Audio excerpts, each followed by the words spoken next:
Hello বন্ধুরা, কেমন আছেন? আশা করি প্রত্যেকেই খুব ভালো আছেন আর আমিও খুব ভালো আছি। তাই গুপ্তাস গ্যালারি থেকে আবার নতুন একটা ভিডিও নিয়ে আমি চলে এসেছি আপনাদের কাছে। তাই পুরো ভিডিওটা লাস্ট অবধি দেখুন, আশা করি আপনাদের খুব ভালো লাগবে। আর থাম্বনেল তো দেখেই নিয়েছেন যে আজকে আমি একটা রান্নার ভিডিও নিয়ে এসেছি, আর এটা আজকে একটা মিষ্টির রেসিপি নিয়ে এসেছি। তো চলুন মিষ্টিটা কী দিয়ে বানাবো আগে সেটাই দেখা যাক। আজকে আমি বানাবো মালপো। তার জন্য প্রথমেই আমি নিয়ে নিয়েছি কিছু বাদাম, কিশমিশ, আর এদিকে মৌরি, আর এদিকে দুধ, এক বাটি ময়দা, সুজি, আর ওদিকে চিনি গুঁড়ো। তো ওগুলো নিয়ে নিয়েছি, আর ময়দাটা আমি আরও মেশাবো। প্রথমেই আমি এক বাটি ময়দা নিয়ে নিচ্ছি, পরবর্তী ক্ষেত্রে আরও আমি কিছুটা ময়দা অ্যাড করবো এতে। 1.5 বাটির থেকে একটু বেশি ময়দা দেব, আর হাফ বাটির আমি সুজি অ্যাড করছি, আর এর সাথে দিয়ে দেবো চিনি গুঁড়ো করে রাখাটা। পরবর্তী ক্ষেত্রে মনে হলো যে চিনিটা আমার আরেকটু বেশি প্রয়োজন, আমি এক্ষেত্রে চিনিটা মিশিয়ে দিচ্ছি, তবে আপনারা না চাইলে চিনি পরেও মেশাতে পারেন, চিনির রস করেও এতে দেওয়া যায়। এটা আশা করি প্রত্যেকেই জানেন, তবে অনেকেই যারা নতুন রান্না করছে বা শিখছে তাদের ক্ষেত্রে এটা খুবই কাজে লাগবে। খুব ইজি একটা মিষ্টি, যে কোনো সময় বানানো যায়। তো এবার এর মধ্যে আমি দুধ অ্যাড করে দিচ্ছি, যদিও 1 কাপ ফার্স্টে দেখিয়েছি, বাট এটা আরও কিছুটা লাগবে। 2 কাপের মতো এখানে দুধ আমি অ্যাড করব। এবার সব মিশ্রণগুলো একসাথে দিয়ে ভালো করে ব্যাটারটাকে ফেটিয়ে নিতে হবে। তবে এটাতে পাকা কলা, নারকেল, চাল গুঁড়ো, দুধ, ক্ষীর এসব দিয়েও করা যায়, যদিও আমার কাছে ওগুলো ছিল না, তাই আমার কাছে যে উপকরণগুলো ছিল আমি সেগুলো দিয়েই বানাচ্ছি। তবে এটা আমাদের পশ্চিমবঙ্গ বলুন, ওড়িশা, বিহার অনেক জায়গাকার একটা কি বলবো জনপ্রিয় রেসিপি। জগন্নাথ মন্দিরেও এই মালপোয়ার ভোগ দেওয়া হয়। তবে এটা আরও অনেকভাবে বানানো যায়। আমি যেমন মিষ্টিটা এর মধ্যে মিশিয়ে দিয়েছি, অনেকে ওই ব্যাটারটা তৈরি করে তেলে ভেজে তার মধ্যে চিনি সিরা করে ঢেলে দেয়, সেটা একটা অন্যরকম টেস্ট হয়। যদিও আমি শর্টে করার জন্য এতেই চিনি গুঁড়ো মিশিয়ে একবারে ভেজে নেব। তো চলুন ভালো করে আমি মিশ্রণটা মিশিয়ে নিই। এরপরে এর মধ্যে আমি ওই বাদাম, কিশমিশ আর মৌরিগুলো দিয়ে দিচ্ছি। আপনারা চাইলে এখানে কাজু বাদামও দিতে পারেন।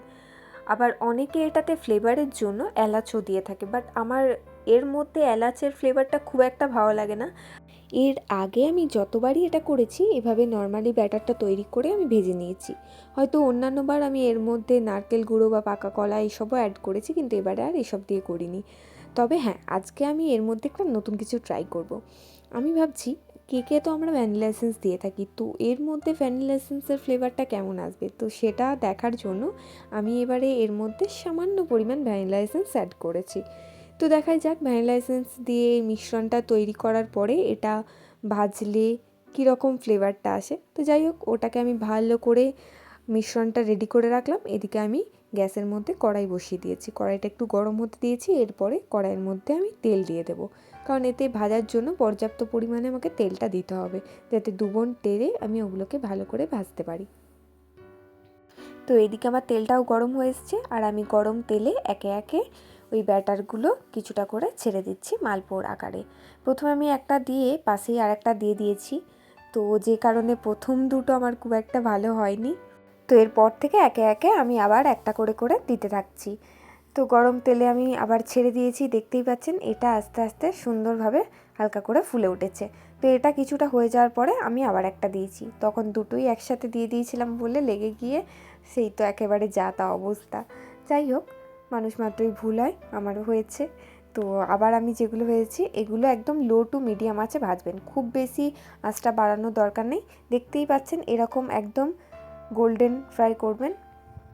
তো এভাবেই আমি সবগুলো মালপোয়া একা একে ভেজে নিচ্ছি। খুব ইজি একটা রেসিপি, ছেলে মেয়ে বলুন যে কেউ এটা ঘরে থাকা সামান্য উপকরণ দিয়েই বানাতে পারবেন।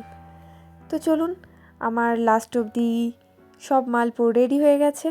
দেখে এখানে চপের মতো লাগছে হয়তো, বা অরিজিনালি এটা মালপো। আর আমি হয়ে যাওয়ার পর টেস্ট করেও দেখেছি, খুব ভালো হয়েছে। ভ্যানিলা এসেন্সটা দিয়ে খেতে মন্দ হয়নি, দিয়ে ট্রাই করতেই পারেন, না থাকলে শুধুও এটা খুব সুন্দর লাগে। তো চলুন, আমার মালপোয়া তো একদম রেডি। যেদিনই আমার অফিস ছুটি থাকে সেদিনই মনে হয় বাড়িতে কিছু একটা বানিয়ে খাই। তো এরকমই আজকেও তাই, ছুটি ছিল, ছুটির দিনে বানিয়ে ফেললাম। তো আজকে আমার ভিডিওটা আমি এখানেই শেষ করছি। তো আমার ভিডিওটা আপনাদের কেমন লাগলো অবশ্যই আমাকে কমেন্টে জানাবেন। আর যদি ভালো লেগে থাকে তাহলে প্লিজ একটা লাইক কমেন্ট শেয়ার করে দেবেন। আর যদি আপনারা আমার চ্যানেলে নতুন হয়ে থাকেন তো প্লিজ চ্যানেলটা সাবস্ক্রাইব করে দেবেন। আর আমার ফেসবুক পেজ গুপ্তাস গ্যালারিকে ফলো করতে একদম ভুলবেন না। সকলে ভালো থাকবেন, সুস্থ থাকবেন। আপনাদের সাথে দেখা হবে পরের নতুন একটা ভিডিওতে। তাহলে আজকের মতো টাটা, বাই বাই।